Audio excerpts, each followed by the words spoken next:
Aucune image n'est parvenue de cette zone isolée dans le centre du Mali et les informations sont peu nombreuses. Mais les communiqués officiels ne cachent pas la gravité de l'attaque.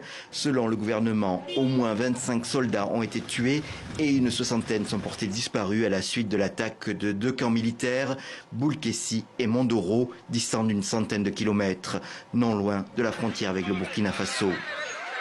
Les forces spéciales maliennes qui sont intervenues quelques temps après le démarrage de l'attaque, avec un survol de la zone avec l'aviation malienne et l'aviation française. On précise également que l'armée française Barkhane participerait aussi actuellement à ce ratissage parce que l'attaque, elle est d'une ampleur phénoménale. Malheureusement, cette attaque ne surprend pas parce que on le reconnaît aussi au niveau gouvernemental et même au niveau des autorités militaires. Il y a des défaillances qui ne sont pas encore comblées. Il y a eu énormément de changements aussi dans la hiérarchie militaire.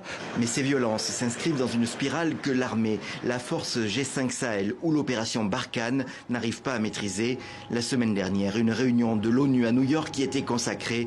Le ton était pessimiste. Je crains que nous n'ayons collectivement échoué à enrayer les causes profondes de la crise. La pauvreté, l'impunité, les failles de gouvernance qui nourrissent la montée de l'extrémisme violent.